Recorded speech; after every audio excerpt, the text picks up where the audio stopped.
Hello my dear students, जैसा कि हम अभी बात कर रहे हैं चैप्टर नंबर 3 की motion in a straight line, one dimensional motion. और इस वन डायमेंशनल मोशन को हम एक फ्लो चार्ट की हेल्प से समझ सकते हैं। ओके, हमने ये पहले भी देख लिया है, हम वापस से डिस्कस कर रहे हैं। अगर हम वन डायमेंशन मोशन की बात करें, अगर हम मोशन इन स्ट्रेट लाइन की बात करें, तो उसके कॉन्सेप्ट को समझने के लिए हम एक फ्लो चार्ट की हेल्प से उसका फ्लो देख सकते हैं। उसके कॉन्सेप्ट किस तरीके से हम उसके कॉन्सेप्ट को डिवाइड करेंगे वो देख सकते हैं। ओके, तो यहाँ पर सबसे पहले हमने इस मोशन को दो कैटेगरी में डिवाइड किया है। पहला कैटेगरी है यूनिफॉर्म मोशन। ओके, पहला कैटेगरी है यूनिफॉर्म मोशन। और यूनिफॉर्म मोशन में हम अगर डिस्टेंस की बात करेंगे, ओके, अगर हमने डिस्टेंस की बात किया डी, तो उसको स्पीड इनटू टाइम हम लिख सकते हैं। ओके, और अगर हम डिस्प्लेसमेंट की बात करेंगे, जिसको हम डेल्टा आर वेक्टर लिख रहे हैं, अब यहाँ पर डेल्टा आर आपने नहीं समझा होगा।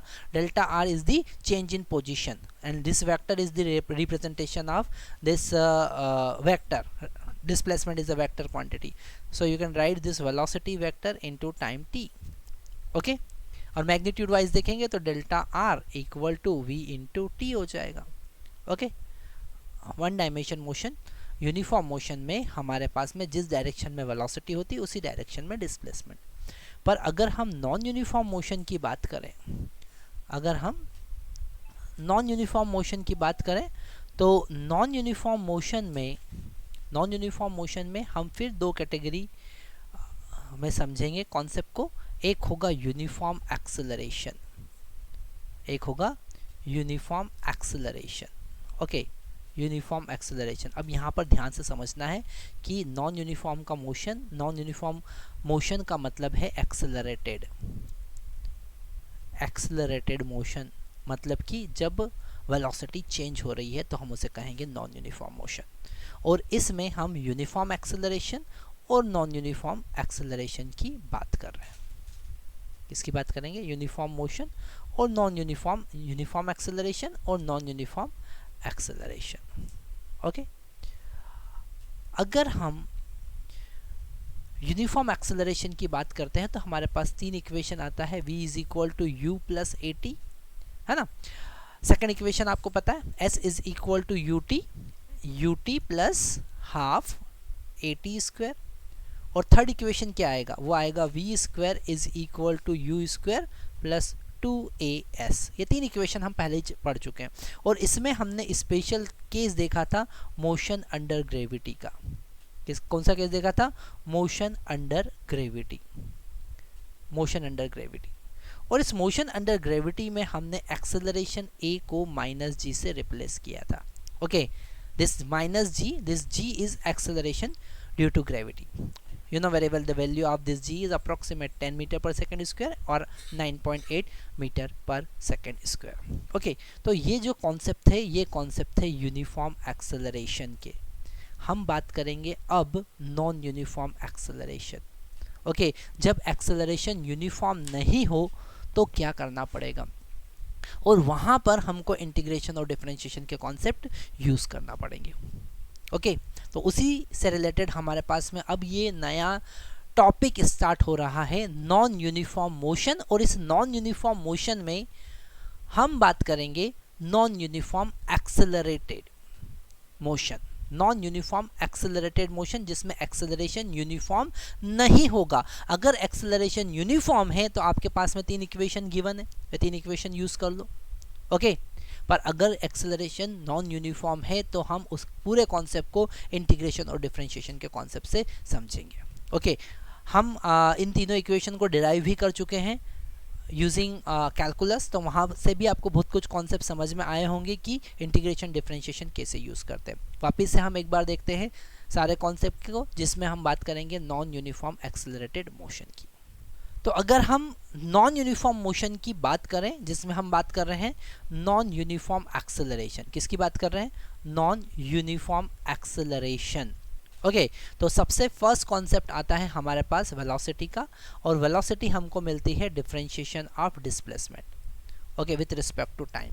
वेलोसिटी कहाँ से मिलेगा? डिफरेंशिएशन ऑफ डिस्प्लेसमेंट,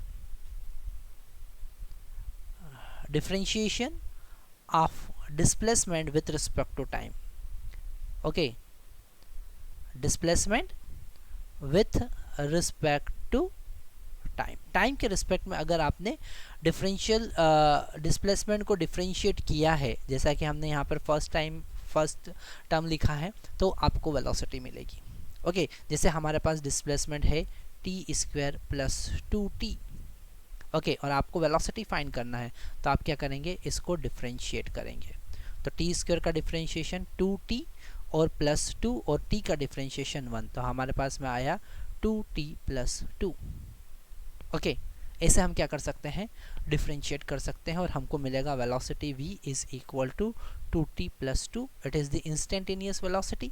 और अगर आपको t इक्वल टू मान लेते हैं 2 सेकंड पर वेलोसिटी फाइंड करना है, तो आप लिखेंगे velocity at t equal to 2 second. तो यहाँ पर t का वैल्यू 2 पुट कर देंगे प्लस 2, तो कितना हो जाएगा 4 plus 2, that is equal to 6 metre per second square, sorry 6 metre per second.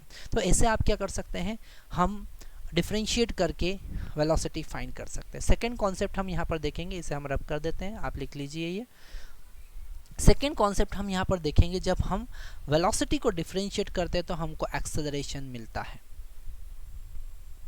जब वेलोसिटी को हम डिफरेंशिएट करेंगे तो हमको क्या मिलेगा, एक्सेलरेशन। तो सेकेंड कॉन्सेप्ट हमको यहाँ पर मिलता है, ये है फर्स्ट कॉन्सेप्ट। अब सेकेंड कॉन्सेप्ट हमको मिलता है, अगर हमने वेलोसिटी को डिफरेंशिएट किया तो हमको मिलेगा acceleration. This acceleration is equal to dv by dt। Okay, so again you can write differentiation of velocity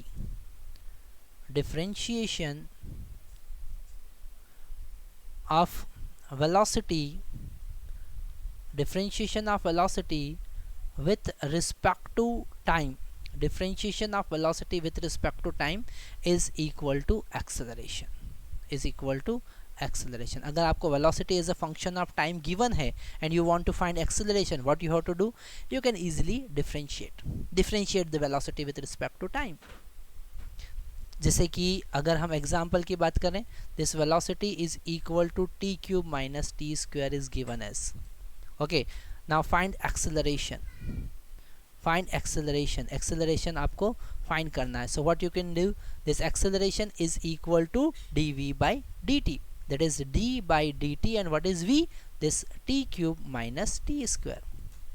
Okay, तो t cube का डिफरेंशिएशन कैसे करेंगे, 3 आगे आ जाएगा और यहाँ पर 3 माइनस 1 हो जाएगा, हमको पता है डिफरेंशिएशन के रूल्स, माइनस ये 2 आगे आ जाएगा और 2 में 1 सब्ट्रैक्ट हो जाएगा, तो हम लिखेंगे 3t square minus 2t. Okay, ये आ गया एक्सेलरेशन, है ना. यहाँ पर आपको कुछ कॉन्सेप्ट याद रखना है, जैसे t raise to power n को हमको डिफरेंशिएट करना है विथ रिस्पेक्ट टू t, तो ये n आगे आ जाता है और यहाँ पर n माइनस 1 हो जाता है. Okay, that is the differentiation of t raise to power n. तो अगर हमारे पास t क्यूब है तो 3 आगे आ जाएगा और यहाँ पर 1 हो जाएगा, मतलब 3t स्क्वायर उसका डिफरेंशिएशन हो जाएगा. Very easy. ओके, तो ये बेसिक कॉन्सेप्ट ही हमको याद रखना. ज़्यादा इंटीग्रेशन को, डिफरेंशिएशन को फिजिक्स में इतना ज़्यादा हम तभी यूज़ करते हैं जब हम एडवांस की प्रिपरेशन करते हैं, जेई मेंस की प्रिपरेशन करते हैं. पर बेसिक कॉन्सेप्ट अगर हमको क्लियर हो जाते हैं तो हम डिफरेंशिएशन, इंटीग्रेशन के कॉन्सेप्ट को यूज़ कर सकते हैं. केवल बेसिक कॉन्सेप्ट से, इतना कोई बड़ा रॉकेट साइंस नहीं है, कोई बड़ा पहाड़ नहीं है. ओके, तो यहाँ पर हमने एक कॉन्सेप्ट देखा. अगर हमको यहाँ पर कहे कि बताओ भैया एक्सेलरेशन जो है t इक्वल टू 2 सेकेंड पे कब होगा, 2 सेकेंड बाद कब, क्या एक्सेलरेशन होगा. So acceleration at t equal to 2 क्या होगा वो आपको बताना है. तो हम क्या करेंगे, इसमें हम t इक्वल टू 2 पुट कर देंगे, तो 2 का स्क्वायर माइनस 2 इंटू 2, तो ये कितना हो जाएगा 3 इंटू 4 माइनस 4, तो हो जाएगा 12 माइनस 4, मतलब कि 8 metre per second square. Okay, तो हम यहाँ पर इंस्टेंटेनियस एक्सेलरेशन, मतलब किसी भी टाइम इंस्टेंट पर एक्सेलरेशन फाइंड कर सकते हैं. ओके, कैसे, वेलोसिटी को डिफरेंशिएट करके. बहुत इजी कॉन्सेप्ट हमने यहाँ पर देखा. ओके, अब अगर हमारा एक्सेलरेशन, वेलोसिटी टाइम का फंक्शन नहीं है, वो पोजीशन का फंक्शन है, तो हमको ये थर्ड वाला इक्वेशन यूज़ करना पड़ेगा. ओके, तो हम नेक्स्ट स्लाइड पे जाते हैं. तो यहाँ पर हम अब बात कर रहे हैं किसकी, जब हमारा वेलोसिटी पोजीशन का फंक्शन हो। ओके, तो अगर वेलोसिटी पोजीशन का फंक्शन है तो क्या करेंगे, जैसे कि this velocity is function of x और फंक्शन ऑफ एस। ओके, तो हम ये थर्ड वाला इक्वेशन यूज़ करेंगे। अब ये थर्ड वाला इक्वेशन आया कैसे है, हमको पता है acceleration a is equal to dv by dt होता है। ओके, हमको क्या पता है, acceleration a is equal to dv by dt। Okay, अब हम अगर यहाँ पर dx का मल्टीप्लाई कर दे और dx से डिवाइड कर दे तो कोई फ़र्क तो पड़ने वाला नहीं है, क्योंकि dx से dx कैंसिल होकर 1 ही आ जाएगा। पर फ़र्क क्या पड़ेगा ज़रा देखो, यहाँ पर ये dx और ये dt को हम इंटरचेंज कर देते हैं, है ना। तो हमको क्या मिलेगा, dv divided by dx into dx divided by dt। और dx by divided by dt क्या होगा, it is a velocity. So acceleration a is equal to, ये हो गया velocity v into dv by dx। Okay, तो अगर हमको velocity as a function of time given है, टाइम नहीं, as a function of position given है, तो हम इस फार्मूले का यूज़ करेंगे। एग्जाम्पल देख लेते हैं, एग्जाम्पल देख रहे थे, velocity is equal to root x, ऐसा गिवन है। क्या गिवन है, velocity is equal to root x, और रूट एक्स का मतलब क्या, x raise to power 1/2। Root x का मतलब क्या है, रूट एक्स का मतलब है, रूट एक्स का मतलब है x raise to power 1/2। Okay, तो हम यहाँ पर सबसे पहले फाइंड करेंगे dv बाई डी एक्स। तो dv बाई डी एक्स क्या होगा, हमने अभी हाल देखा था कि पावर आगे जाता तो 1/2 आगे आएगा और 1/2 में से एक सब्ट्रैक्ट कर देना है। ओके, तो हमको क्या मिलेगा, 1/2 x raise to power 1/2 minus 1 मतलब माइनस 1/2। ओके, तो यहाँ पर हमको मिला 1/2। इसको हम न्यूमरेटर में अगर नेगेटिव है तो डिनोमिनेटर में जाके पॉजिटिव हो जाएगा, तो 1 divided by x raise to power 1/2 लिखेंगे। यहाँ तक समझ में आ रहा है ना, क्योंकि ये ऊपर नेगेटिव है तो नीचे जाके पॉजिटिव हो जाएगा, मतलब अल्टीमेट हमको मिला 1/2 रूट एक्स, क्योंकि इस एक्स रेज़ टू पावर 1/2 को हम फिर से रूट एक्स लिख सकते हैं। अब हमको एक्सेलरेशन फाइंड करना है, acceleration a is equal to v into d v by d x. तो v का वैल्यू हमको पता है, v का वैल्यू क्या पता है, v का वैल्यू हमको पता है रूट एक्स, तो दैट इज़ रूट एक्स। और dv बाई डी एक्स का वैल्यू कितना है, 1/2 और रूट एक्स अभी हाल हमने कैलकुलेट किया, ये दोनों एक दूसरे को कैंसिल कर देंगे और आंसर आएगा 1/2, मतलब 1/2 metre per second square. Okay, 1/2 metre per second square. और यहाँ से एक कॉन्सेप्ट हमको और क्लियरली समझ में आ रहा है, वो क्या, कि अगर एक्सेलरेशन कांस्टेंट होता है तो velocity is directly proportional to the root of displacement. Okay, तो ये एक नया कॉन्सेप्ट और यहाँ से बन गया कि अगर एक्सेलरेशन कांस्टेंट है तो वेलोसिटी डिस्प्लेसमेंट के रूट के डायरेक्टली प्रोपोर्शनल होगी। ओके।